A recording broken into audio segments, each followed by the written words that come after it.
अखण्डमण्डलाकारं व्याप्तं येन चराचरं तत्पदं दर्शितं येन तस्मै श्रीगुरुवे नमः।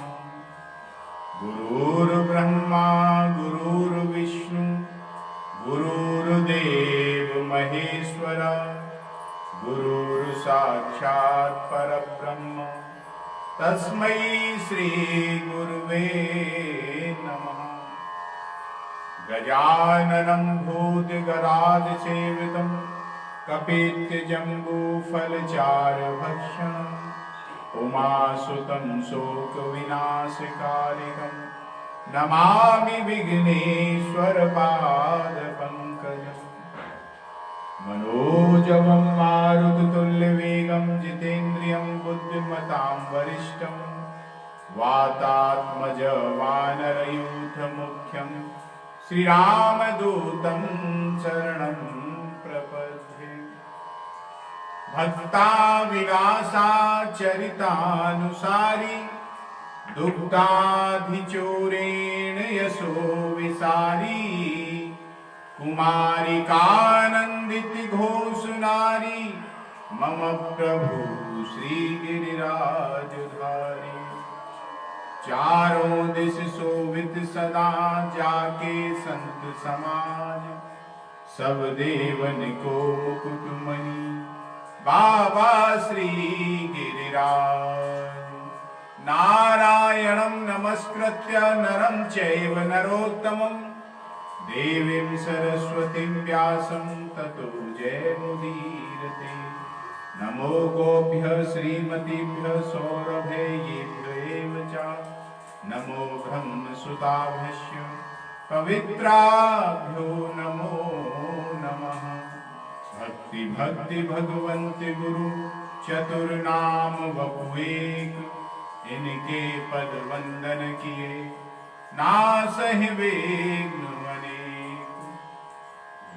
जय जय श्री राधारमण जय जय नवल किशोर जय गोपी चित चोर प्रभु जय जय माखन चोर। बोलो कन्हैया लाल की जय। श्री गिरिराज महाराज की जय। भागवत भगवान की जय। आज हम आप सब इस पावन दशहरा के सप्तम दिवस में प्रवेश कर रहे हैं। उससे पूर्व 2 मिनट के लिए नाम संकीर्तन, फिर भगवान की कृपा से भगवान की लीलाओं का गुणगान। जैसी ठाकुर जी मति देंगे उन्हीं कृपा से उनकी लीलाओं का हम और आप गुणगान करेंगे भैया। आइए 2 मिनट के लिए नाम संकीर्तन। राधे राधे गोविंद गोविंद राधे राधे राधे गोविंद गोविंद राधे। राधे राधे गोविंद गोविंद राधे। राधे राधे गोविंद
राधे गोविंद गोविंद राधे राधे राधे गोविंद गोविंद राधे राधे राधे गोविंद गोविंद राधे राधे राधे गोविंद गोविंद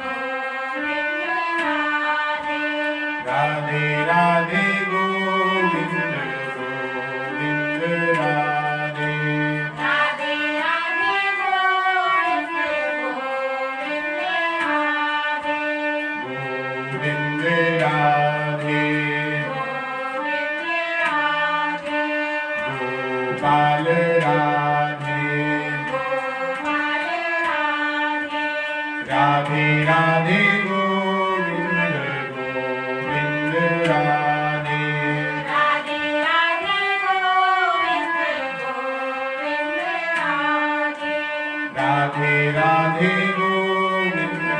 गोविंद राधे राधे राधे गोविंद गोविंद राधे राधे राधे गोविंद गोविंद राधे राधे राधे गोविंद गोविंद राधे राधे राधे गोविंद गोविंद राधे राधे राधे गोविंद गोविंद राधे राधे राधे गोविंद गोविंद राधे राधे राधे गोविंद गोविंद राधे राधे राधे गोविंद गोविंद राधे राधे राधे गोविंद गोविंद राधे राधे राधे गोविंद गोविंद राधे राधे राधे गोविंद गोविंद राधे राधे राधे गोविंद गोविंद राधे बोलो कन्हैया लाल की जय। हम आप सब विगत 6 दिनों से आज सप्तम दिवस है। भगवान ने यज्ञ पत्नियों पर कैसे कृपा की, इस पावन प्रसंग का श्रवण और गायन कर रहे हैं। ठाकुर जी की महती कृपा से ही खूब ठाकुर जी के इस प्रसंग की चर्चा चल रही है। अन्यथा भागवत जी में तो समय नहीं मिल पाता, 7 दिन की समय सीमा होती है, उसमें बहुत से प्रसंगों के केवल चरण स्पर्श करके चलना पड़ता है। हर चीज के फायदे और नुकसान है।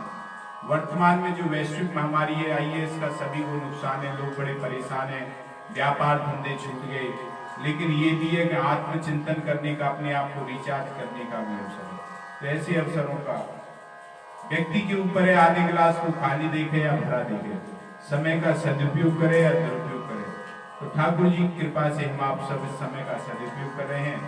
पर चर्चा, पाप चर्चा, लोक चर्चा से हट करके भगवत चर्चा में ठाकुर जी ने हम आपको लगाया।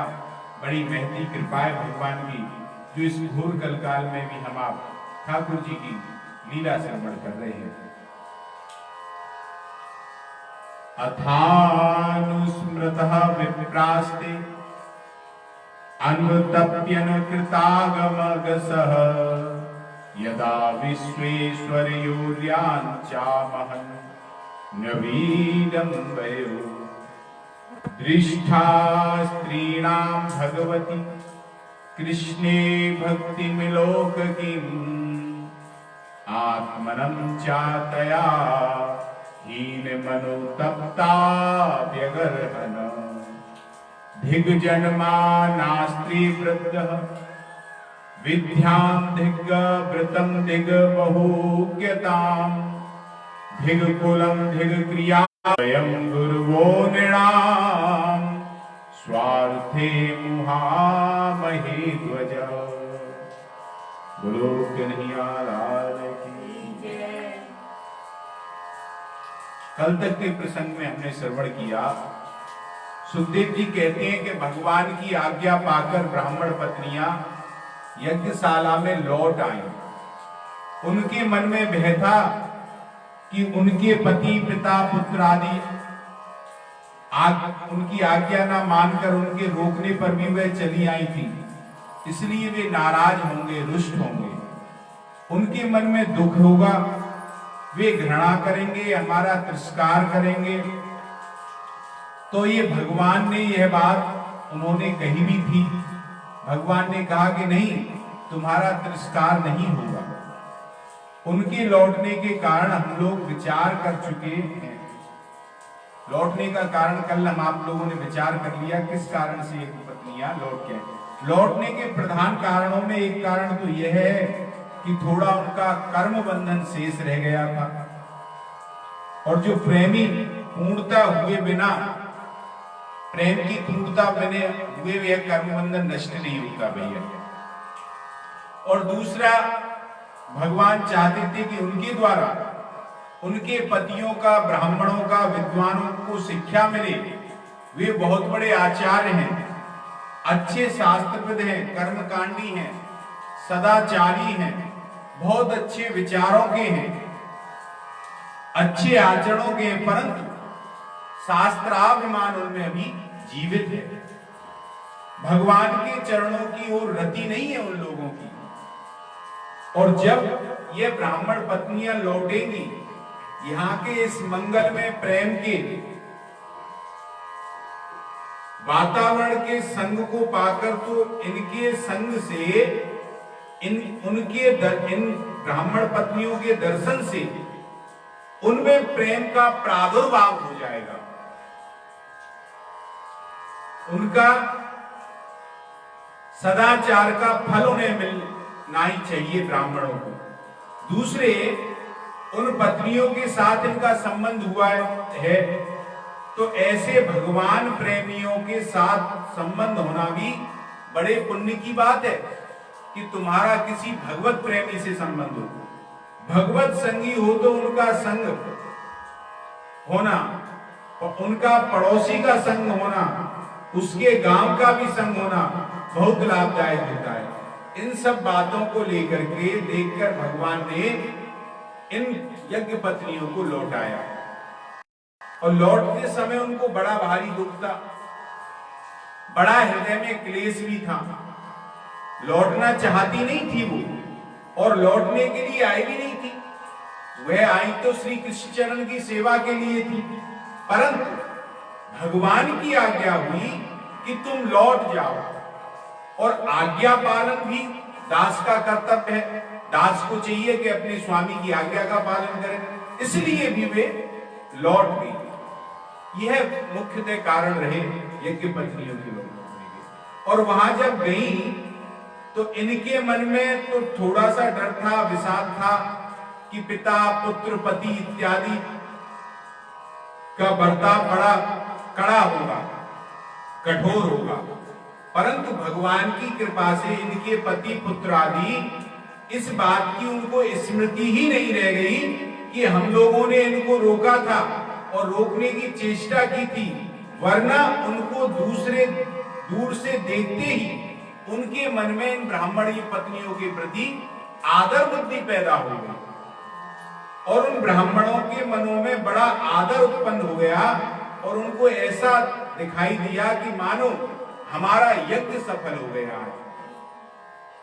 और यज्ञ करते बहुत दिन हो गए ब्राह्मणों को, यज्ञ के द्वारा कर्म की पूजा करते थे, यज्ञ के द्वारा यज्ञ पुरुष की पूजा करते थे। आज इन्हें मालूम हुआ कि यज्ञ पुरुष की पूजा हो रही है, हमारा यज्ञ संपन्न हो रहा है। उनको बड़ी प्रसन्नता हुई ब्राह्मणों को। कहते हैं कि श्री कृष्ण के चरणों में जिनका प्रेमानुराग है और जिन पर श्री कृष्ण की प्रसन्नता है, उन पर सभी प्रसन्न हो जाते हैं। इसलिए इन पत्नियों पर यदि याज्ञिक ब्राह्मण प्रसन्न हो गए तो यह कोई बड़ी बात नहीं है, आश्चर्य की बात नहीं है। जा पर कृपा राम की हुई, ता पर कृपा करे सब कोई। जिस पर भगवान प्रसन्न हो जाए तो कौन है संसार में जो उस पर प्रसन्न नहीं हो। और ये पूर्व में भी आ चुका है, आपको बता चुके हैं। अरे मित्र विषम पथ्यम अज्ञाने ज्ञानताम ब्रजे, सुप्रसन्ने ऋषिकेशे विपरीते विपर्यया, जो भगवान के प्रेम पूर्वक पूजा करते हैं, अपने जीवन के द्वारा उनके मित्र जो है, शत्रु भी उनके मित्र बन जाते हैं, उनके लिए विष अमृत के समान हो जाता है, अज्ञान ज्ञान बन जाता है। और इसके विपरीत भी उतना ही ठीक है, जो भगवान से विमुख होते हैं, भगवान से प्रेम नहीं करते, उनके लिए मित्र भी शत्रु बन जाते हैं और अमृत भी विष बन जाता है, और उनका जितना भी ज्ञान है वह अज्ञान में परिवर्तित हो जाता है। ईको कम करने की ऐसी स्थिति होती है। भगवान की प्रसन्नता इन्हें प्राप्त हो गई यज्ञ पत्नियों को। दूसरी ओर याज्ञिक ब्राह्मणों का हृदय परिवर्तन हुआ, बड़ी अच्छी बात हुई, पर उन्होंने दंड नहीं मिला ब्राह्मणों को। यह भी यज्ञ पत्नियों की कृपा ही है कि इन ब्राह्मणों को दंड नहीं मिला, नहीं तो महाराज महत पुरुष का, भगवान के भक्तों का, भगवत प्रेमियों का, भगवत संगियों का जहां अपमान होता है, वहां भगवान की कृपा दंड के रूप में प्रकट होती है। भगवान किसी पर अपकृपा करते हो ऐसी बात नहीं है, भगवान किसी पर कृपा नहीं करते। भगवान के द्वारा किसी का अकल्याण होता हो, कल्याण नहीं होता हो, ऐसी बात नहीं है। भगवान कृपा में है और कल्याण में है, पर कृपा के तरीके भिन्न भिन्न है, अलग अलग तरीके हैं। कहीं कड़वी दवा है, कहीं मीठी दवा है, कहीं सेवा है, और कहीं ऑपरेशन है। हमारा दवा बीमारी के इलाज करने के अलग अलग तरीके होते हैं ना, कहीं आयुर्वेदिक है, कहीं एलोपैथिक है, कहीं होम्योपैथिक है, कहीं पथ्य कुपथ्य से इलाज हो जाता है, तो कहीं ऑपरेशन करना पड़ता है। अलग अलग चीजें होती है, लेकिन अहंकार के द्वारा भगवत प्रेमियों का अपमान होता है। उस शरीर, उस अहंकार के संबंधित जो पदार्थ हैं, उनकी हानि अवश्य होती है। आयु श्रिया यशो धर्मा लोक नाम स्वेव चह हंता श्रेयासि सर्वाणी पुषो महदत्कृमा। महात्माओं का, संतों का, भगवत प्रेमियों का अतिक्रम करने से, उनका अपराध करने से, मर्यादा अनुसार उनकी सेवा ना करने से, उनका अपमान करने से, ये चीज उसको भोगनी पड़ती है। क्या? आयु, श्री, यश, धर्म और स्वर्ग आदि परलौकिक फल, इन सब का नाश हो जाता है उस व्यक्ति का जो भगवत प्रेमियों का अपराध करता है। जितने ये श्रेय माने जाने वाले मंगलजनक कार्य हैं, इनके फलों का नाश हो जाता है। और इन ब्राह्मणों ने अपनी विद्या, अपने कर्मकांड के अभिमान में भगवान के परम प्रेमी सखा गोप बालकों का तिरस्कार किया, जो भगवान के परम पार्षद हैं। इनके अन्नादि मांगने पर भी इनको दिया नहीं और दूर रहा। उनकी ओर देना तो दूर रहा, देखा तक नहीं महाराज, उनसे बोले भी नहीं। यह भक्तों का अपमान, भक्तापराध दंड की सूची में आ जाए। इन लोगों को दंड मिलना चाहिए। और अगर भगवान इस चीज को यूं ही ले लेते तो इनका यज्ञ पूर्ण नहीं होता, यज्ञ सफल नहीं होता और इस पाप का इन्हें फल मिलता ही मिलता। पर इनकी जो पत्नियां हैं, माताएं, बहनें, सब भगवान की प्रेमी भक्त हैं। इसलिए इनके संबंध को लेकर, इनका भगवान के प्रेमी भक्त से संबंध है, उस संबंध को लेकर के भगवान ने इन पर कृपा की और इन सबको लौटा दिया। इन्होंने आकर के यज्ञ की पूर्णाहुति में सहयोग किया। दंड तो इन्हें मिला नहीं ब्राह्मणों को, यज्ञ सफल हो गया इनका। और जब पश्चाताप होगा आगे और वह प्रेम भी पैदा कर देगा, ये ठाकुर जी का इनके हृदय में अपनी भूल समझ में आ जाए तो पश्चाताप होता है भैया। हृदय से अगर कोई अपनी भूल स्वीकार कर ले तो उसे पश्चाताप होता है। एक आदमी कह दे कि हमको भूल मंजूर है, पर अगर पश्चाताप ना हो तो वह केवल कहने मात्र की बात है। भूल को उसने अभी भूला नहीं है। किसी स्थिति विशेष को लेकर के वह भूल मंजूर कर लेता है, पर भूल मानता नहीं है। दबाव में किसी लोभ से मंजूर तो कर लेता है, मुझसे गलती हो गई है, किंतु जब तक गलती के प्रति पश्चाताप है तो वो हृदय से उसे मानता नहीं है। इनके हृदय में विशुद्ध भाव होने पर भी उनको पश्चाताप भी हुआ, इन ब्राह्मणों को प्रेम भी हुआ। इस प्रकार से उनका आदर करके उनको अंदर ले आए ब्राह्मणियों को, यज्ञ का काम संपन्न हुआ। अब ये तो उधर की बात रही, अब इधर की बात करें। ठाकुर जी यज्ञ पत्नियां चली गई और भगवान ग्वाल वालों के साथ में है। ये जब जाने लगी तो भगवान ने इनको आज्ञा दी कि लौट जाओ और जल्दी लौट जाओ, वहां तुम्हारे बिना यज्ञ पूरा नहीं होगा, रुका हुआ है। क्यों? यज्ञ में सपत्नीक आहुति डलती है, जब पूर्ण आहुति देनी पड़ती है, और तुम लोग यदि यहां रही तो वह काम नहीं होगा, इसलिए देर मत करो, लौट जाओ। तो वे बेचारी यज्ञ पत्नी लौटी। तब स्वाभाविक भगवान के समीप आने में इनके मन में जो उत्साह था, जिस उत्साह से ये अपनी यज्ञशाला से भगवान की तरफ आई थी, जो चाल इनकी गति थी, तेज थी, तीव्र गति थी, वह अब नहीं रही। जा रही हैं आज्ञा मानकर, पर दुखी मन से लौट रही हैं।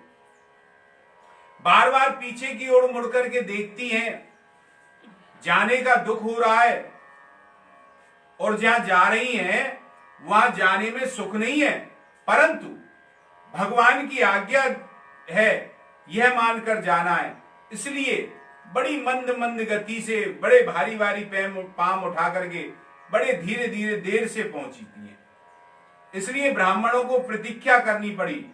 प्रतीक्षा करने पर भी उनके मन में इनके प्रति कोई दोष भावना पैदा नहीं हुई, बल्कि आदर बुद्धि हो गई।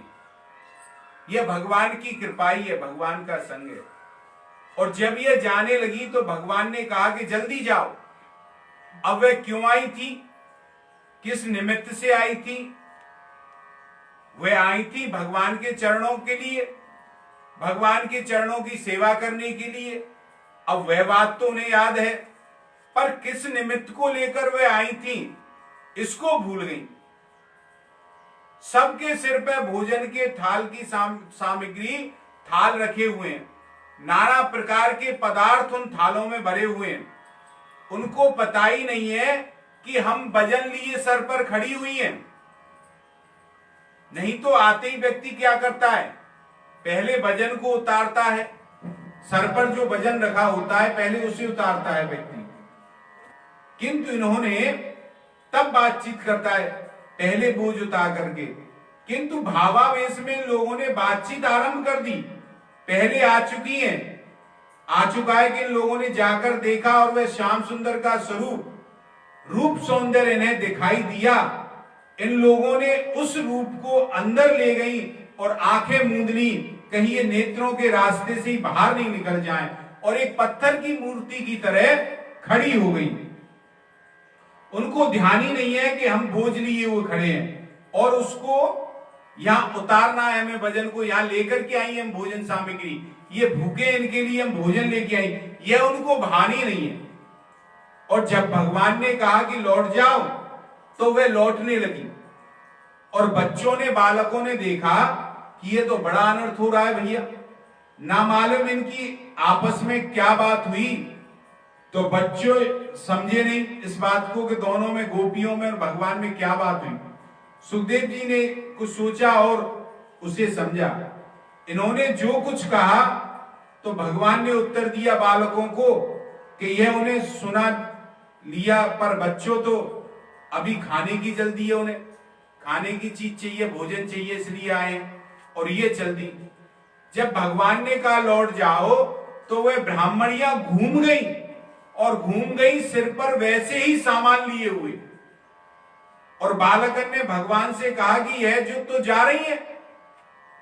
बोले कहो ना इनसे। भगवान ने इशारा किया ग्वाल वालों की तरफ, अरे ये तो जा रही है भोजन सामग्री लेकर के, भोजन के लिए इन्हें बुला करके लाए। तुमने इनसे बात की, तुम्हारा इन्होंने दर्शन किया, और सामग्री वापस तुमने कह दिया इनसे लौट जाओ, तो ये तो युक्त ही घूम गई है, सामान इनके सर पर है। तो भगवान ने इनको इशारा किया। तब बच्चों ने कहा अरे मैयाओ, थाल तो उतार दो। अब उनको होश आया गोपियों को, अरे ये होश भी बेहोशी में ही है, पूरा होश नहीं है, आवेश में ही है। पर ये केवल एक क्रिया हो रही है शरीर की। बात कान में आ गई भगवान की योग माया से, ये उनके कान में आ गई। वे जहां खड़ी थी वहां थाल उतार करके रख दिए उन्होंने, युक्त जहां पर थी वहीं पर। और यह नहीं देखा कि इन थालों को कहां रखना है। इनसे कहना भी है कि महाराज ये आपके लिए हम लोग लाई थी, ये आप रखवा लें, और आप जहां कहें वहां हम लोग रख दें, और आप लोग भोग लगाइए इसका। यह कुछ नहीं कहा ब्राह्मण पत्नियों ने उनसे। उनको तो जल्दी जाना है, आवेश में थी, तो जो जहां खड़ी थी वहीं थाल उतार करके उन्होंने रख दिया महाराज, जमीन पर ही। और कहा नहीं कि आपको भोग लगाना है, खाना है, आपको भूख लगी है, कुछ नहीं कहा। बिना कहे बिना सुने स्वयं थालों को रख करके चली। अब बच्चों ने सोचा कि अब कोई बात नहीं है भैया, अब ये थाल तो रख दी है ना, अब तो हम खा ही लेंगे कैसे। अगर ये रख के नहीं ले जाती तो बड़ा चक्कर पड़ता। ना कहा होता हमने तो ये रखती नहीं। पर भगवान की जो भक्ताधीनता है, भक्त परवशता है, भक्त वत्सलता है, भक्त के अधीन होना है, यह याज्ञिक ब्राह्मणियों की देखी हुई चीज है। इनके लिए कोई नई बात नहीं है। कोई नया हो, गांव का गंवार हो, चाहे जहां रख दे, यह ऐसी गंवार नहीं है ब्राह्मणिया, ऐसी कोई बात नहीं है। यह तो यज्ञ पत्नियां है, याज्ञिक ब्राह्मणों का आचार देखती हैं नित्य।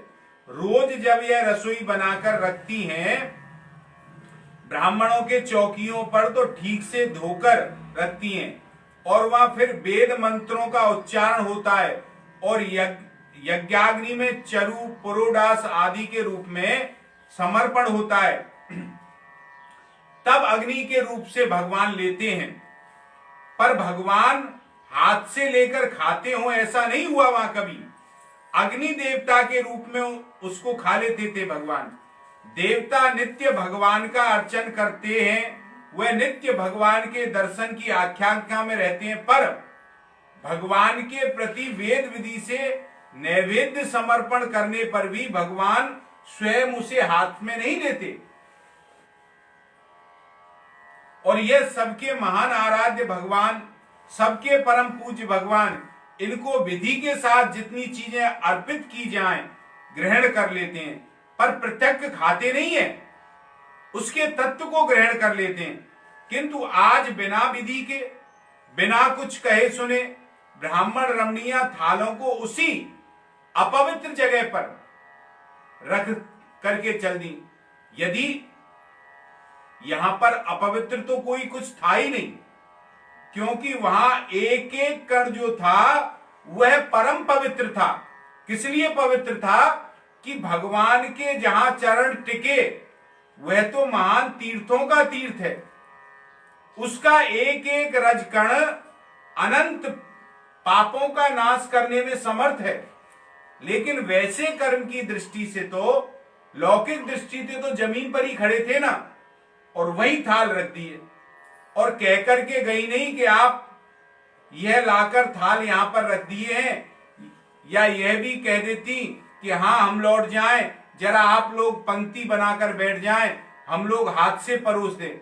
अरे ब्राह्मण पत्नियों का कुछ अपवित्र तो था नहीं, सबको बैठा देती, बड़े मजे से पत्तल आदि रखकर परोस देती, उनको जिमा कर जाती तो कौन सी देर हो जाती, कोई 2-4-6 घंटा थोड़ी लगते, जिमा जाती उन्हें और फिर लौट जाती।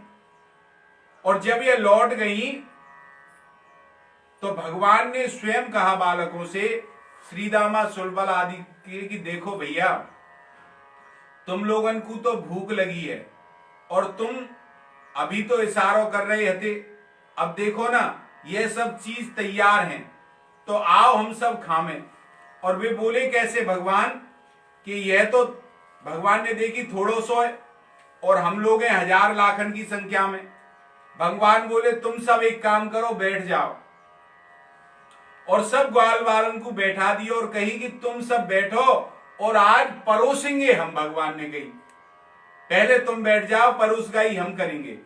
भगवान स्वयं अपने हाथों से अपने प्रेमियों के द्वारा लाया हुआ, प्रेम से सना हुआ नैवेद्य परोसेंगे महाराज।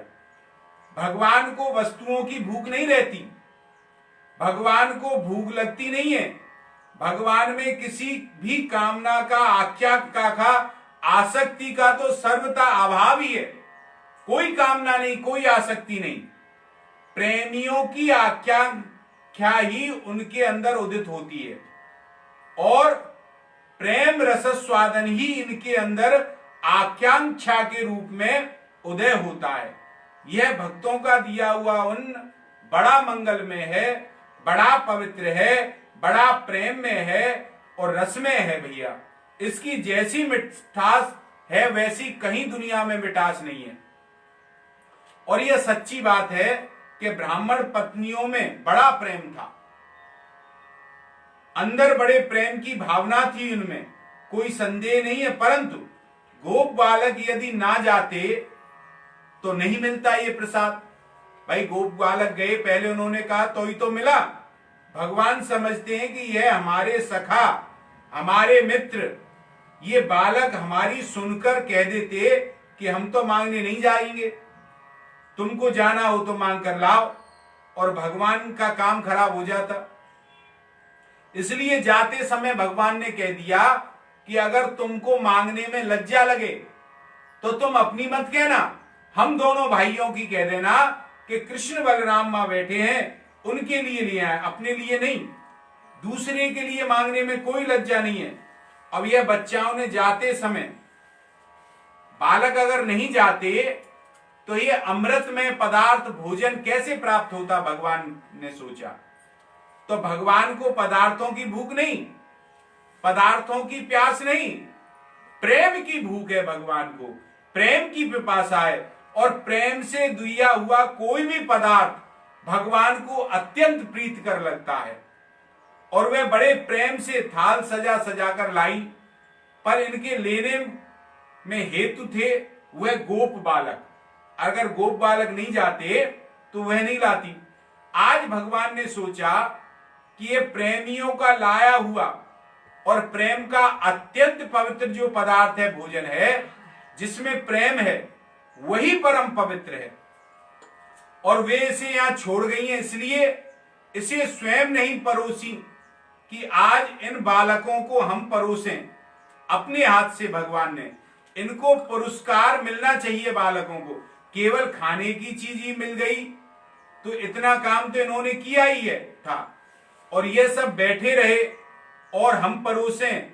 भगवान का ये सखाओं के साथ प्रेम पूर्ण बर्ताव है कि इनको बैठाल करके आज मैं जिवाऊं। भगवान आपने सारे बड़प्पन को भूल जाते हैं।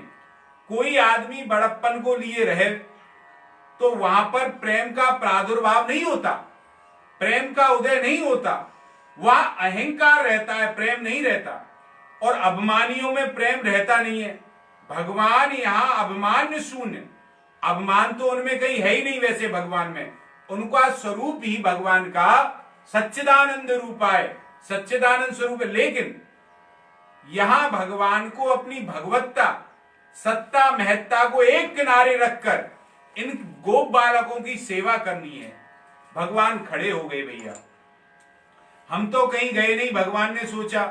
और अब तक ये बेचारे बालक खड़े रहे, गोप बाल, इसलिए ये आराम करें गोप बाल और हम इनको परोसें, ऐसी भगवान की भावना हुई।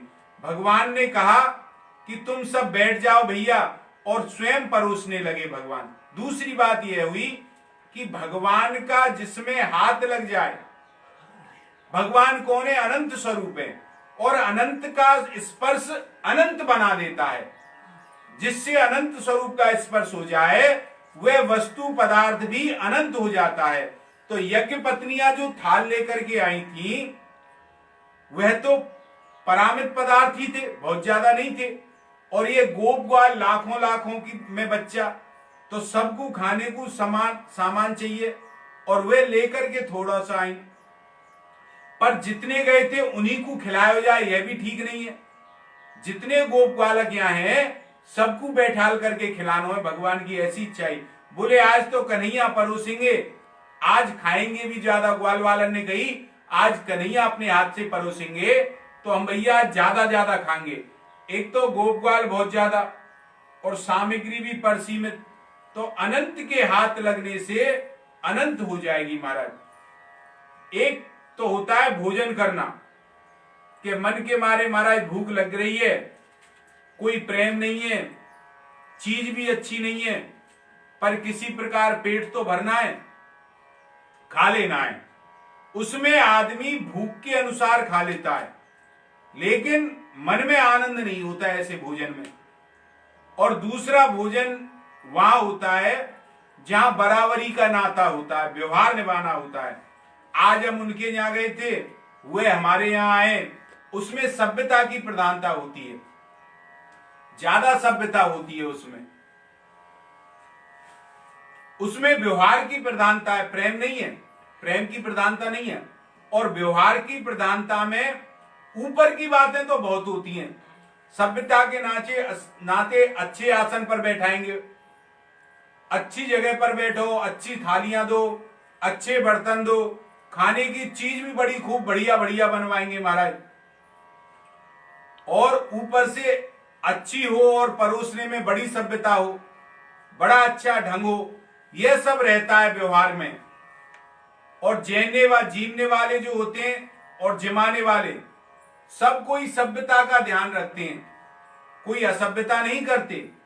यह भी देखते हैं कि बार बार भोजन करने वाला यह देखता है कि बार बार इनसे मांगना ठीक नहीं है, ना मालूम कितनी चीज होगी, यदि इनके पास चीज ना हो तो इनको बुरा अपदस्थ होना पड़ेगा, लज्जित होना पड़ेगा। तो खाने वाले लाभ है भी सभ्यता की रक्षा के लिए ही खाते हैं, और खिलाने वाले भी वैसे ही खिलाते हैं। तो यह व्यवहार है, प्रेम नहीं है। एक आवश्यकता का भोजन, पहले वाला जो भूख लगी है खाना पड़ेगा, दूसरा व्यवहार का भोजन, और तीसरा होता है प्रेम का भोजन करना। यह है प्रेम के भोजन में वस्तुओं की कोई महत्ता नहीं रहती। बाहर की चीज, वह थाली कैसी है, पत्तल कैसी है, गिलास कैसा है, कटोरी कैसी है, चौकी है कि नहीं, उस पर वह चीज देखने में सुंदर है कि नहीं, इसकी कोई महत्ता वहां पर बिल्कुल नहीं रहती। वहां तो केवल प्रेम का जो प्रेम है प्रेमी का, वह उस वस्तु में सना रहता है। जो वस्तु है वो प्रेमी के प्रेम में सनी रहती है। और यह प्रसिद्ध बात है कि भैया दुर्योधन के यहां भगवान गए, दुर्योधन के यहां खाद्य पदार्थों की, विषयों की, भोगों की, वस्तुओं की कमी नहीं थी, किंतु भगवान ने दुर्योधन के यहां भोजन नहीं किया और बिना बुलाए विदुर जी के यहां चले गए, और विदुर जी के यहां प्रेम में सनी हुई जो चीज थी वह उन्होंने पाली। तो यहां वह कह देंगे कि महाराज प्रेम में सनी कुछ चीज जो होती है उसमें एक तो संकोच नहीं होता प्रेम में, घर में है कि नहीं है तो वह कह देगा भैया नहीं है, इतनी ही है। सभ्यता थोड़ी बीच में आड़ी पड़ती है कि उसकी जब तक इज्जत चली जाएगी प्रेमी की, ऐसी बात नहीं होती। हमारे घर में तो रूखी सूखी है तो रूखी सूखी खा लो, या व्यवहार और सभ्यता आड़े नहीं आती। एक बार उड़ीसा में एक गरीब ब्राह्मण रहते थे, दरिद्र ब्राह्मण थे। उनके यहां एक ठाकुर जी थे। तो ब्राह्मण के पास में रुपया पैसा टका कोई था नहीं, गरीब ब्राह्मण बेचारा, तो जो करे, और ब्राह्मण भात बना करके रूखा सूखा जैसा हो जो भगवान का भोग लगा दे और प्रसाद पाले। एक बार एक आचार्य महात्मा आए और उस ब्राह्मण के यहां ठहरे। उन्होंने भगवान का भोग लगाते देखा तो कहा, भाई यह तो ठीक बात नहीं है। वे बोले, क्या करें? महात्मा ने कहा, भगवान के लिए अच्छी चीज बननी चाहिए, भगवान को नैवेद्य जाए। भगवान को रूखा सूखा भात तुम रख देते हो, ना साथ में साग भाजी, ना घी, ना मीठा, कुछ नहीं दिया। ब्राह्मण बोले, महाराज हमारे पास तो है ही नहीं कुछ, जैसा रूखा सूखा है वो ठाकुर जी को भोग लगा देते हैं और पा लेते हैं। तो वो महात्मा जी बोले, कुछ व्यवस्था करो, ठाकुर जी की पूजा ऐसे थोड़ी होती है, ठाकुर जी के योग्य सामान होना चाहिए तब ठाकुर जी की पूजा होती है। और ठाकुर जी को ला करके झोपड़ी में बैठा दिया है और कोई पूजा थोड़ी है। उसने कहा कि ठाकुर जी से हमारा प्रेम है इसलिए हमने बैठा दिया। ब्राह्मण ने कहा, महाराज इनको हम रखना चाहते हैं, जो हम खाएं वे ठाकुर जी को खिलाते हैं, खिलाकर खाते हैं, पहले तो हम इनसे खाते नहीं है, यही हमारी पूजा है। महात्मा बोले, हम तो ऐसी पूजा नहीं करते भैया, हम तो ऐसी पूजा करते हैं। तो महात्मा ने बड़े आडंबर से पूजा करी, पूरा आडंबर दिखाया। अब तो वो ब्राह्मण बोला, महाराज हमारे पास तो ऐसी व्यवस्था है, अगर आप जो सोचो हम तो ऐसा ही कर देते हैं, जैसा है रूखा सूखा वैसा कर देते हैं। यहां भैया भावना और सामर्थ्य है, जैसी व्यक्ति की सामर्थ्य है उसके अनुसार उसे भगवान की पूजा सेवा करनी चाहिए। अगर कोई राजा है और राजा के पास सारी भोजन की सामग्री है, सारी व्यवस्थाएं, और वह भी सोचे कि मैं रूखा सूखा भोग लगा दूं, ठाकुर जी की सेवा करूं, तो यह सत्य नहीं है, यह सही नहीं है। व्यक्ति को अपनी सामर्थ्य के अनुसार भगवान की सेवा करनी चाहिए। और कोई गरीब है, उस पे है नहीं, तो वह सोचे कि मैं कहीं से जुगाड़ करके लाऊं, ऐसी बात नहीं है। तो उसे भगवान को जैसा है वैसा अर्पित कर देना चाहिए। भगवान वस्तु नहीं भाव देखते हैं। तो जैसी आपकी सामर्थ्य है उसके अनुसार सेवा करनी चाहिए। जैसे राजा के 56 भोगों को स्वीकार करते हैं, वैसे ही गरीब की रूखी रोटी को भी ठाकुर जी स्वीकार कर लेते हैं। जब इन महात्माओं ने ज्यादा कहा कि भाई नहीं ऐसी सेवा होनी चाहिए, तो उन्होंने, ब्राह्मण ने कहा, महाराज हम तो ऐसी सेवा नहीं कर पाते, अगर ऐसी ठाकुर जी की सेवा होती है तो एक काम करो, इन ठाकुर जी को तुम अपने साथ ले जाओ, तुम इनको खूब माल खिलाओ, हम कहां से लाएं। तो वह महात्मा उस ब्राह्मण के ठाकुर जियों को लेकर के अपने साथ चले गए। और उधर उस ब्राह्मण ने भगवान को भोग नहीं लगाया तो कुछ खाया भी नहीं।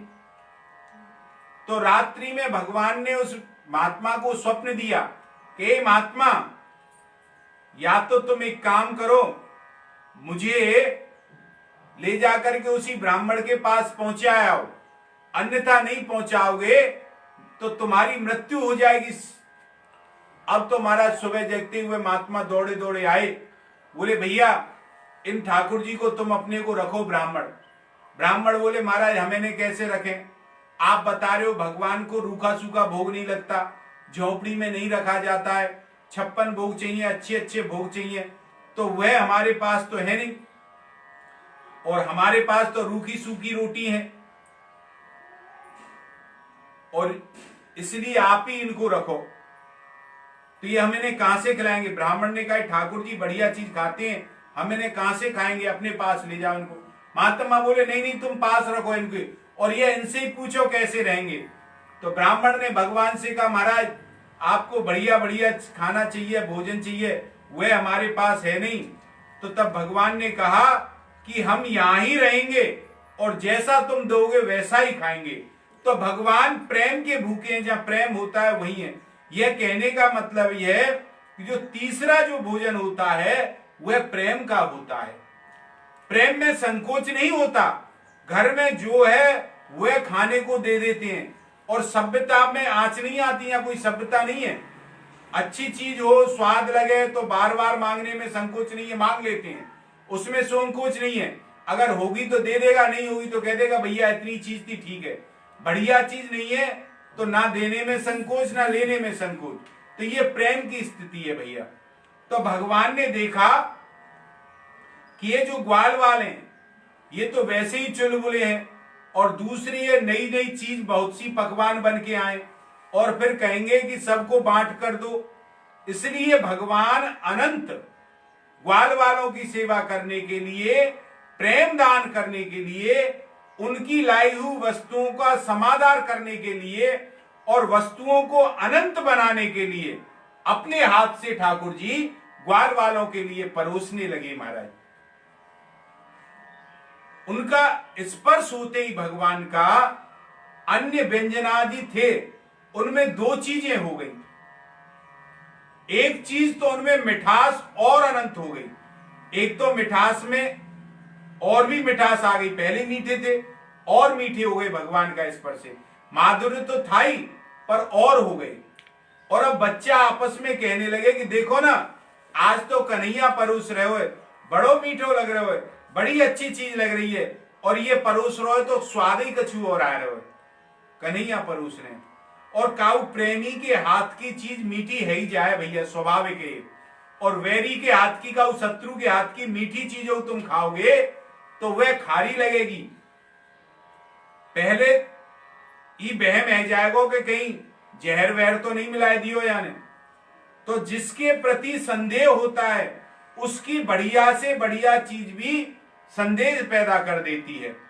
मन में दुख होता है कि खाना पड़ रहा है, ना खाना होता तो अच्छा और होता, पर बचे कैसे, मजबूरी है, खाना पड़ रहा है, चीज बढ़िया है परंतु सुख नहीं हो रहा। और प्रेमी के हाथ की चीज जब मिलती है तो बड़ा आनंद आता है उसमें खाने में, क्योंकि प्रेम साथ है ना, उसमें प्रेम मिला हुआ है, इसलिए आनंद आ रहा है। अतः इनमें विशेष मिठास आ गई इन वस्तुओं में, और उसमें अनंतता भी आ गई। वो जितनी भी वस्तु थी अनंत हो गई, बढ़ती चली गई, कम नहीं हो। वह लाखों लाखों बच्चों एक साथ बैठ गए। अब परोसने में भगवान को क्या देर लगे भैया, हम तो मोह तो सोचे कैसे परोसेंगे लाखन को, भगवान ने थोड़ी देर लगे। क्यों? जैसे लाखों गोपियों के संग में भगवान, दो दो गोपी बिच बिच माधव हो गए, एक एक गोपी के संग में अनेक रूप भगवान ने धारण कर लिए। वह सर्व समर्थ हैं। बच्चा बोले भैया देर रह रही है और तुमको भी भूख लगी भैया, तुम तो परोसने में 2 घंटा लगा दोगे, कैसे होएगो? तो भगवान बोले चिंता मत करो, सबको भगवान ने एक साथ में ही परोस दियो महाराज। और फिर बच्चा कहने लगे कि परोस तो दियो कन्हैया, पर अब साथ नहीं बैठोगे तो हम खाएंगे नहीं, हमारे संग में बैठ के खाओगे तभी खाएंगे। क्योंकि वहां तो आपस में लेन देन हुआ, बिना काम नहीं चलता। जब ग्वाल वाल कन्हैया को अपने हाथ से मुख में नहीं दे, कन्हैया ग्वाल वालन को अपने हाथ से नहीं दे, तब तक उन्हें सुख मिले ही नहीं है। तो ग्वाल वालन को बैठायो खवायो, ये सब काम हो गया महाराज। अब यह तो रही इधर की बात। अब उधर की बात सुखदेव जी कहते हैं कि यज्ञ पत्नियां लौटी। एक सिद्धांत है भैया, हृदयोप गुहा विजय हो देहम कर्मानुबंधनम। एक कर्म बंधन होता है, कर्म का बंधन। यह जगत जब तक कटता नहीं तब तक अच्छी बुरी योनियों में जाना आना पड़ता है, नाना प्रकार की योनियों में जन्म लेना पड़ता है। जब तक सुख दुखों का भोग होता है तब तक द्वंद से छुटकारा नहीं होता। जन्म मृत्यु, सुख दुख, हानि लाभ, जय पराजय, मान अपमान इत्यादि द्वंद लगे ही रहते हैं। और यह कर्मानुबंधन जब तक शेष नहीं हो जाता, कट नहीं जाता, तब तक कर्म भोगना ही पड़ता है, जीव को बंधन में रहना ही पड़ता है। और जो ब्राह्मण पत्नियां हैं,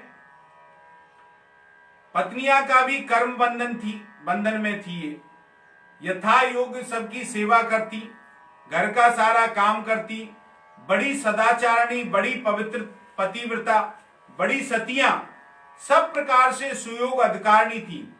इनके पति विमुख थे, पर विमुख पतियों के द्वारा भी भगवान के रूप गुण सौंदर्य का श्रवण तो इन्होंने उन्हीं से किया। भगवान के रूप गुण सौंदर्य का श्रवण करने का सौभाग्य इन्हें अपने विमुख पतियों से ही तो प्राप्त हुआ। अर्थात भगवान की बात किसी से सुनी जाए, यह लाभ की बात। सत्य पदार्थ उपदेश कहीं से भी मिल जाए, भगवान का उपदेश कहीं से भी मिले, प्रेमी से मिले, द्वेष करने वाले से मिले, ये लाभ की ही बात है। और ये ब्राह्मण जो थे गर्गाचार इत्यादि के साथ रहते, पूजा में जाते, यज्ञ अनुष्ठान में भी गए, नंद बाबा के यहां भी गए, ब्राह्मण जाया करते। गर्ग जी से सुना भी था कि भगवान का अवतार हुआ है, विश्वास तो नहीं हुआ, पर उनके रूप गुण शील को देखा था भगवान के को, और उनका ऐसा अद्भुत रूप था कि जो देखता वह मोहित ही हो जाता। ब्राह्मणों की तो चले गया महाराज, जब पूतना भी आई तो वह भी भगवान के गुण पर मोहित हो गई। औरों की बात छोड़ दीजिए, शत्रु के मन में भी वह रूप कुछ ऐसा आकर्षण पैदा कर देता कि उसमें कुछ ऐसी विलक्षणता थी कि स्वाभाविक ही लोग उनसे प्रभावित हो जाते। इनके रूप गुण का वर्णन अपने उन पतियों से सुना इन ब्राह्मणियों ने भगवान के रूप गुण का, और लोक मुख से सुना थी। लोग भी बहुत करते थे घरों में, और कोई ना आवे, आपस में सुनती सुनाती, और कोई ना आवे, पर आपस की स्त्रियां तो आती थी। जो नंद बाबा के घरों में आने जाने वाली देवियां थी, वह कहती कि आज तो लाला ने ऐसो कियो, ऐसो मधुर ऐसो सुंदर है तो छोटो सो बच्चा है। वह सुनती थी कि उससे क्या हुआ, कि उनके अंतर में भगवान का चिंतन आने लगा। जब ब्राह्मणों से सुना, जो अन्य स्त्रियां नंद भवन से आती थी उनसे सुना, तो सुनने से क्या परिवर्तन आया, उनके हृदय में भगवान का चिंतन होने लगा, और विषय चिंतन के बदले में भगवान का चिंतन करने लगे। ये दो चीजें भैया समझ में रखने की, कि विषय चिंतन कर्म की गांठों को और मजबूत कर देते हैं, घुर्र गांठ लगा देते हैं, और भगवत चिंतन कर्म की गांठों को खोलने में लग जाते हैं, खोल देते हैं। भगवत चिंतन का परिणाम होता है कर्म ग्रंथियां सर्वथा नष्ट हो जाना, और विषय चिंतन का परिणाम होता है नई नई ग्रंथियों का जीव का बंधन में बंध जाना। भगवान ने जो पतन के 8 स्तर बताए, उसमें पहला स्तर है विषय का चिंतन, विषयों का चिंतन। अच्छा आदमी भी सत्कुल में उत्पन्न हो, विद्वान हो, शास्त्रज्ञ हो, वह भी विषयी पुरुषों के संग में से विषयी वातावरण में रहकर विषय चिंतन करने लगता है। ध्यायतो विषयान पुंसः संगस्ते सूप जायते, सत्संगा संजायते कामः, कामात् क्रोधो अभिजायते, क्रोधादभवति सम्मोह, सम्मोहात् स्मृति विभ्रमा, स्मृति भ्रंशाद बुद्धि नाशो, बुद्धि नाशाद प्रणश्यति। पहले विषय का चिंतन, फिर उससे क्या होता है विषय आसक्ति, विषयों में आसक्ति हो जाती है। और विषय आसक्ति से क्या होता है कि उन विषयों को पाने की कामना होती है, और विषय कामना से क्या होता है, जब विषयों की कामना पूरी नहीं हो पाती तो चोट लगने पर चोट लगती है, और चोट लगने पर क्या होता है क्रोध होता है, और क्रोध से मोह होता है, और सम्मोह से स्मृति नष्ट हो जाती है, और स्मृति नाश से बुद्धि का नाश हो जाता है, और बुद्धि का नाश होने से जीव का सर्वनाश हो जाता है। भैया यह सर्वनाश का क्रम है, इसका आरंभ होता है विषय चिंतन से। यहीं पर मनुष्यों को सावधान रहने की जरूरत है भैया। विषय चिंतन यज्ञ सत्संग में या मंदिर में रहकर भी बढ़ता हो तो सावधानी की अति आवश्यकता है, क्योंकि अंदर जैसा होगा वैसा ही आदमी बनेगा, जैसा चित्त में होगा वैसा ही उसके व्यवहार में आ जाएगा। महाराज यह नियम है, यो अच्छद सा एव सा, गीता जी में कहा है भगवान ने, जिसका आंतरिक स्वरूप जैसा है, जिसकी श्रद्धा जैसी है, वैसा ही वह है। विषय चिंतन परायण जो मनुष्य है, उसका अगर विषय चिंतन का क्रम ना बदला तो उसका सर्वनाश अवश्यंभावी समझो, निश्चित समझो कि उसका सर्वनाश होना ही है, उसमें कहीं कोई कमी नहीं है यह। और दूसरी तरफ भगवत चिंतन जिसके हृदय में आ गया, वह अगर स्थायी हो गया तो उसको भगवान की प्राप्ति होगी ही होगी। भगवान का चिंतन हृदय में आ जाए और भगवान का चिंतन हृदय में आकर के स्थायी हो जाए तो ये निश्चित समझो उसे भगवान की प्राप्ति होगी ही होगी और उसकी अंतिम मृत्यु निश्चित है। ये दो बात, विषय चिंतन परायण जो मनुष्य हैं, अगर उसके विषय चिंतन का क्रम ना बदला तो उसका पतन निश्चित है।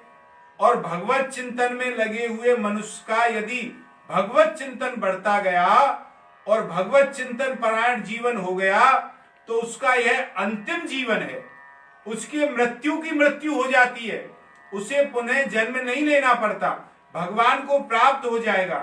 गीता में दोनों का संकेत है महाराज, स्पष्ट उल्लेख है। ध्यायतो विषयान पुंसः, और अंतिम है बुद्धि नाशात् प्रणश्यति, बुद्धि का नाश हो जाता है विषय का चिंतन करने वाले, उसका सर्वनाश हो जाता है विषय का चिंतन है। और भगवत चिंतन के लिए भगवान कहते हैं कि तस्मात् सर्वेषु कालेषु मामनुस्मरः युध्य च मय्यर्पित मनोबुद्धिर्मामेवस्य यस्य संशयम्। भगवान कहते हैं कि तुम मेरा स्मरण करते हुए, मेरा चिंतन करते हुए, सब काम करते हुए मुझ में मन बुद्धि अर्पित कर दो तो निस्संदेह मेरी प्रीत होगी तुमको। भगवत चिंतन परायण पुरुष के कर्म बंधन कटकर भगवान की प्राप्ति हो जाती है उसे, और उसके जन्म मृत्यु का जो चक्र है, देहानुबंधन है, यह नष्ट हो जाता है। और विषय चिंतन परायण जो कर्म बंधन और सुदृढ़ होकर के उसमें नई नई गांठें लगा देता है महाराज। यह स्वाभाविक बात है, इसमें कहीं कोई परिवर्तन नहीं होता। तो ये जो ब्राह्मण पत्नियां हैं, इनमें कर्म बंधन था, लेकिन भगवान के लीला, चरित्र, रूप, गुण, सौंदर्य इत्यादि की बातें सुनने में वह इन्हें प्रिय लगती थी भगवान की लीला, और उनका चिंतन होने लगा, और उस चिंतन में तन्मयता आ गई इन ब्राह्मण पत्नियों को। और ये पहले आ चुका है कि इनके लिए दूसरे चिंतन का सारा विषय या तो नहीं रहा और अत्यंत गौण हो गया, इससे जितने और कार्य वह तो करती थी गौण भाव से, अभ्यास बस। भगवान का चिंतन और भगवत संबंधी बातों का कहना सुनना, यह उनके जीवन का स्वाभाविक स्वरूप बन गया था, स्वाभाविक क्रिया इनकी हो गई। वह मन से भगवान का चिंतन किया करती, और जब दो चार लोग बैठ जाती तो आपस में भगवत चर्चा करती महाराज, खूब ठाकुर जी की चर्चा करती, दुनिया की बातें नहीं करती, लोक चर्चा, पाप चर्चा, पर चर्चा आदि नहीं करती। पर चर्चा बड़ी चीज है महाराज, बुरी चीज है बड़ी, और यह मनुष्य को प्यारी भी लगती है। और आजकल तो इसका नाम लोग आलोचना समालोचना रख दिया है, निंदा या पर चर्चा नहीं रखती। केवल वाणी से ही नहीं, कलम से भी बहुत बहुत चलती है ये पर चर्चा हमारे साथ, और उसमें मनुष्य मानता है कि हम बहुत आगे बढ़ गए। पर साधक के लिए पर चर्चा और विवाद को बहुत हानिकारक बताया है महाराज भक्ति मार्ग में। वाणी से पर चर्चा, असत चर्चा, भोग चर्चा, विषय चर्चा नहीं करनी चाहिए। दूसरी चीज सुनती नहीं है, केवल भगवान की चर्चा, और मन में भगवान का ही चिंतन करती हैं ब्राह्मण पत्नियां। चिंतन परायण मन होने से क्या हुआ कि बाह्य देह का व्यवहार रखते हुए भी उनका मन प्राय कर्म बंधन से मुक्त हो गया, और कर्म बंधन से विमुक्त हुए बिना, कर्म बंधन की शिथिल हुए बिना भगवान को प्राप्त करने की लालसा तीव्र रूप से जागृत नहीं होती हृदय में। कहीं कहीं सुनने पर मन कर लेता है, जैसे घर में कोई वाहन है, मोटर है, मान के गाड़ी है, उसी प्रकार एक भगवान भी रह रहे हैं घर में, तो यह भी शोभा की चीज है, गाड़ी भी और भगवान भी शोभा की चीज। लेकिन कोई चीज रहे ना रहे, सबका ध्वंस हो जाए, भगवान मिले, इस प्रकार की जो सर्व त्यागमयी लालसा है, एकांत, तीव्र और अनंत, यह तो पैदा होती है नहीं, कर्म बंधन रहते हैं जब तक ऐसी लालसा पैदा नहीं हुई। इनके कर्म बंधन जब शिथिल हुए तो भगवान को प्राप्त करने की, भगवान के दर्शन की तीव्र कामना इन ब्राह्मण पत्नियों के हृदय में उत्पन्न हो गई, और उस तीव्र कामना ने भगवान के अंदर यह संकल्प जागृत करा दिया कि इनको दर्शन हो मेरा।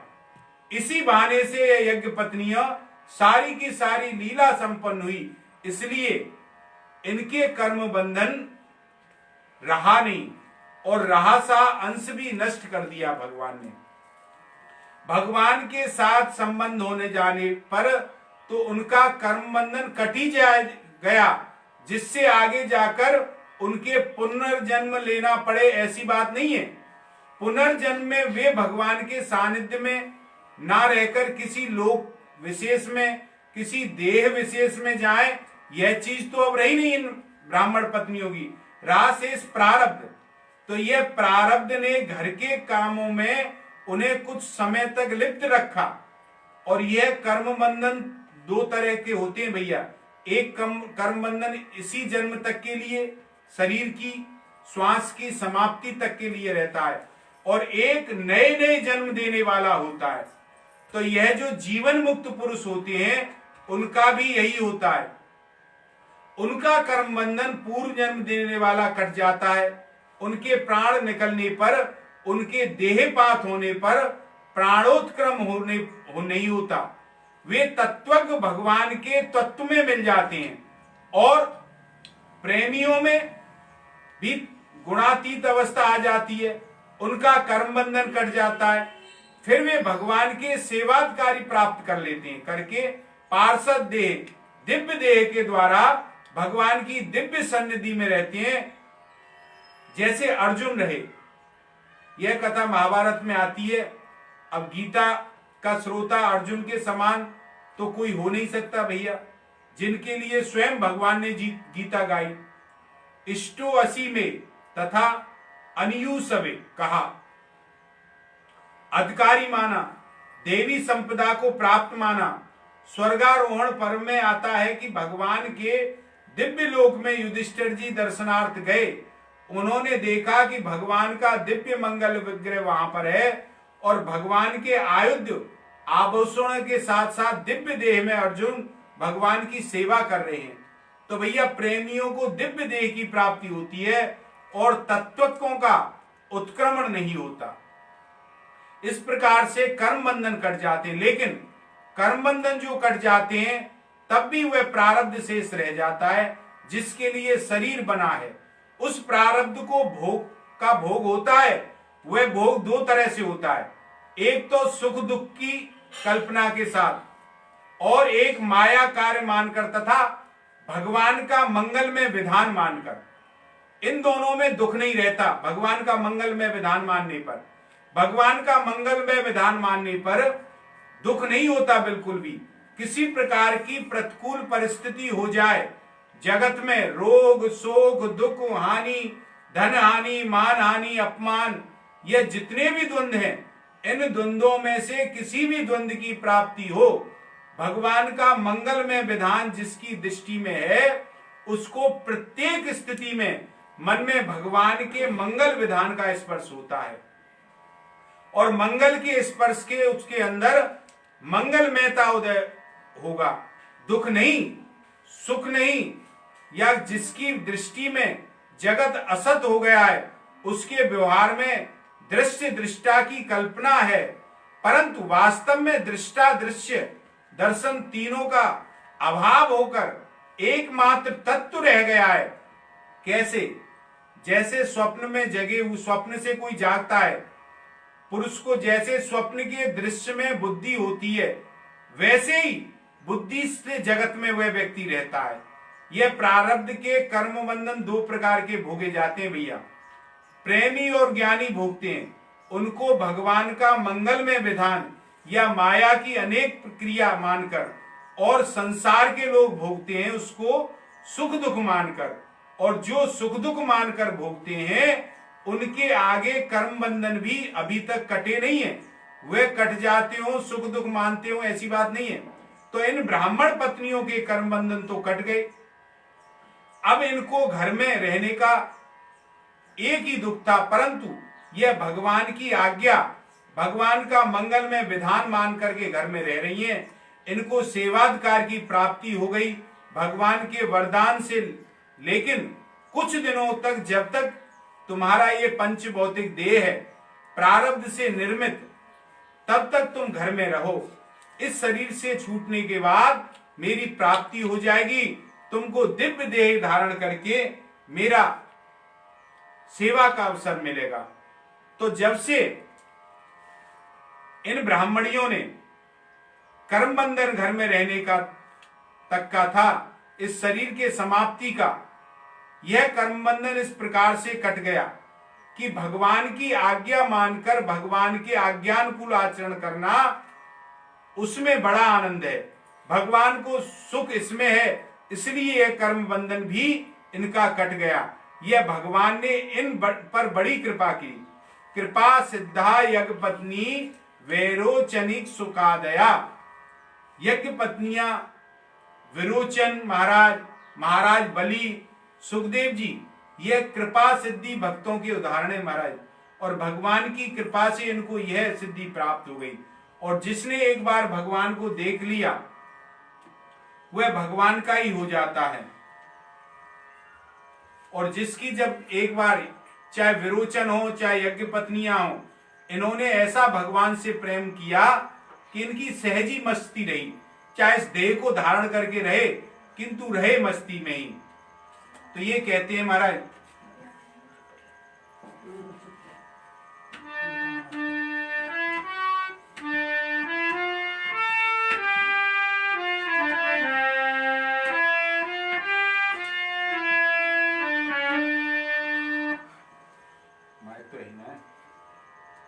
जब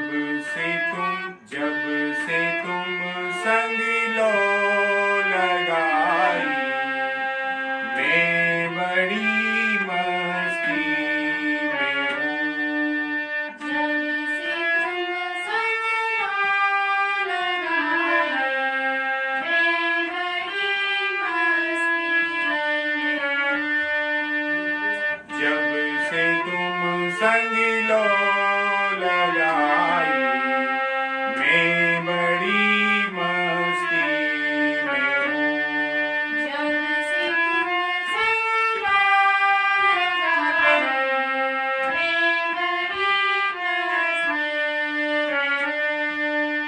मैं बड़ी मस्ती में हूँ। मैं बड़ी मस्ती में हूँ। मैं बड़ी मस्ती में हूँ।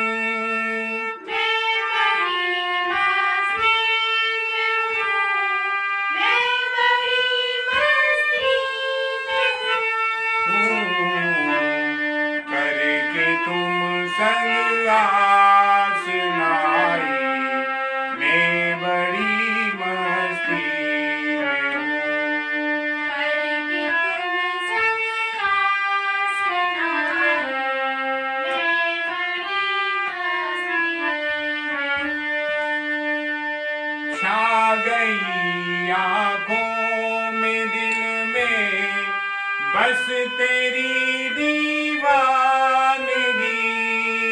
छा गई आँखों में दिल में बस तेरी दीवानगी। तू बस दे दिखाई, तू बस दे दिखाई। मैं बड़ी मस्ती में हूँ। तू बस दे दिखाई, मैं बड़ी मस्ती में हूँ। जब से तुम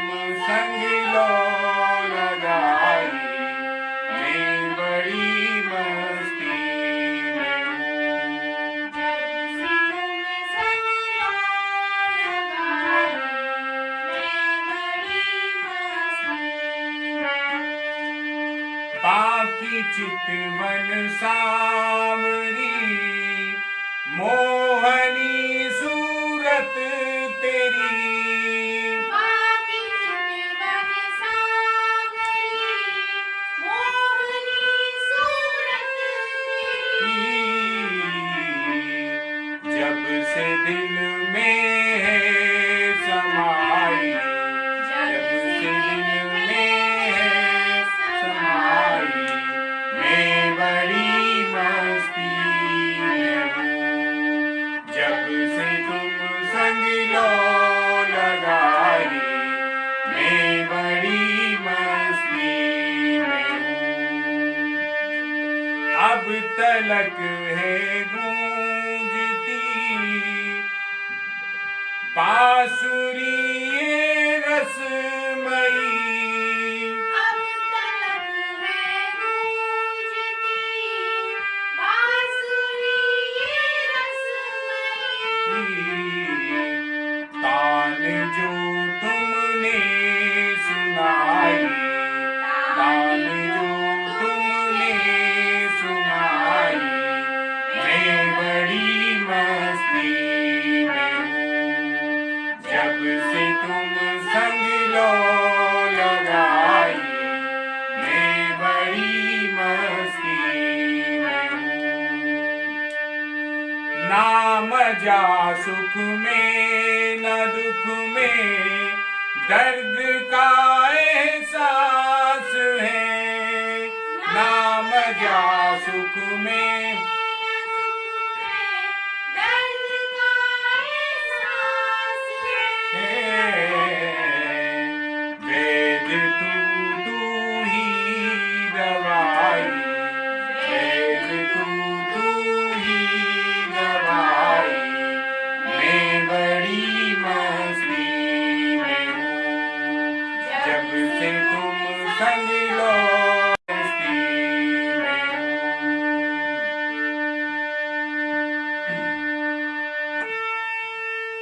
ना तमन्ना दौलतों की, शोहरतों की दास को, ना तमन्ना दौलतों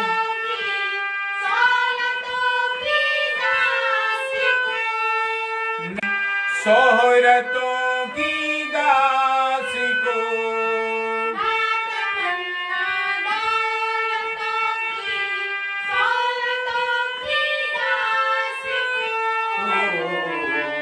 नाम की करते कमाई, नाम की करते कमाई, मैं बड़ी मस्ती में हूँ। जब से तुम संग लो लगाई, मैं बड़ी मस्ती में हूँ।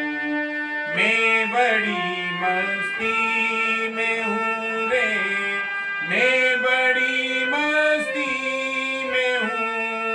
मैं बड़ी मस्ती में हूँ रे, मैं बड़ी मस्ती में हूँ। जब से तुम संग लो लगाई, मैं बड़ी मस्ती में हूँ।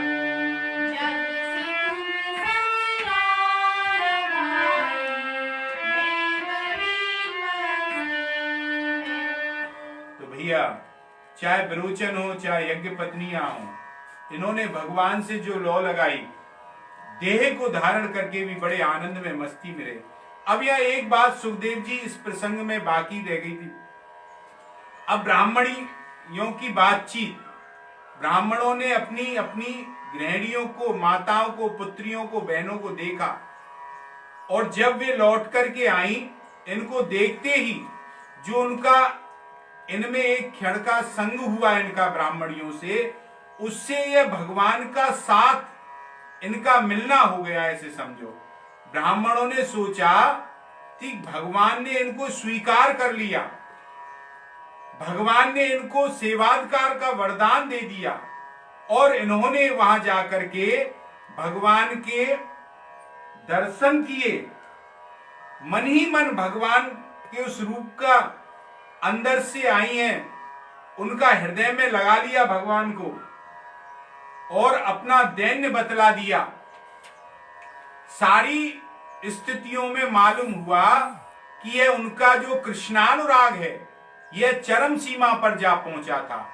इसका भगवान के पास एक ही दान है, जिसका प्रेम चरण सीमा पर पहुंच जाए भगवान उसके लिए एक ही चीज देते हैं, क्या कि अपने आप को भगवान उसे सौंप देते हैं। अन्य कोई चीज प्रेम के बदले में देने लायक भगवान के पास है ही नहीं। और फिर ये इनकी आज्ञा मान करके लौट आई हैं। इस प्रकार से इनके दर्शन जब उनको हुए ब्राह्मणियों के, तो क्या हुआ कि मानो उनके मन में एक प्रकार की नई चीज पैदा हो गई ब्राह्मणों के में, जो आज तक नहीं हुई। आज तक इन ब्राह्मणों के मन में यह बात नहीं आई थी कि श्री कृष्ण नंदन जो है यह साक्षात भगवान है। यह बात कभी इनके मन में आई ही नहीं। सारे शास्त्रों का परम फल भगवत चरणारविंद की प्राप्ति है। भगवान नित्य निरंतर स्मरण में जीवन ही है, और यह बात इनके ध्यान में नहीं आई आज तक। और यह भगवान की कृपा प्राप्त करके जो आई थी, तो आज उनका संग की महिमा इतनी कि इनके देखते ही यह ब्राह्मण मानो कृतार्थ हो गए। यद्यपि उच्च कुल में इनका जन्म हुआ ब्राह्मणों का, वेदाध्ययन किया, स्वधर्माचरण किया, यज्ञानुष्ठान किए, सारे सद्गुणों से विभूषित थे ये, परंतु वास्तव में अब तक ये श्री कृष्ण प्रेम के अभाव में निस्सार और अभिमान के लीला क्षेत्र में ही बने हुए थे। और जहां भगवान की सेवा नहीं, वहां अभिमान आता ही आता है भैया, दैन्य नहीं आता। और यह सब जगह भगवान नहीं ये हर जगह भगवान का दर्शन नहीं करते थे। अपने को बड़ा देखते थे और दूसरे को नीचा मानते थे। और जो दूसरों को नीचा देखता है और अपने को बड़ा देखता है, इससे उसके अभिमान की पुष्टि होती ही होती है। उसमें दैन्य नहीं आता, विनय नहीं आता, सेवा की पूरी भावना नहीं आती। और यह सेवा करता है अपने अभिमान की पुष्टि के लिए। सेवा अभिमान बढ़ाता है। अभिमानी लोग जो सेवा करें ना, वह भी अभिमान बढ़ाती है महाराज, कि मैं ऐसा सेवा करने वाला हूं, मैं लोगों पर उपकार करने वाला हूं, लोगों की प्राणों की रक्षा करने वाला हूं, इत्यादि इत्यादि। हम इतने बड़े कर्मकांडी हैं, इतने बड़े यज्ञ कर रहे हैं, इतनी सेवा कर रहे हैं। यह बात ब्राह्मणों में थी, जिससे अभिमान बढ़ता है। और आसुरी संपत्ति में भी भगवान ने इसका संकेत किया है कि आसुरी संपत्ति वाले भी कहा करते हैं कि हम बहुत बड़ी सेवा कर रहे हैं। अज्ञान से विमोहित असुर भाव संपन्न लोग भी, जिनको असुरी भाव है, कहते हैं कि इतना काम कमा लेंगे, इतना अधिकार प्राप्त कर लेंगे, उसके बाद हम बड़े बड़े दान करेंगे, बड़े बड़े यज्ञ करेंगे, बड़ी बड़ी लोक सेवा करेंगे। ऐसा अज्ञानी लोग ही कहते हैं भैया। कहते हैं कि भगवान के चरणों में जब तक प्रेम नहीं होता, जब तक उच्च कुल, वेदाध्ययन, विद्याध्ययन, स्वधर्माचरण इत्यादि सद्गुण भी अभिमान पैदा करने वाले होते हैं। भगवान के चरणों की सन्निधि प्राप्त करने का मनोरथ उन्हें प्राप्त नहीं होता, इसलिए उनके सब कुछ विफल चले जाते हैं।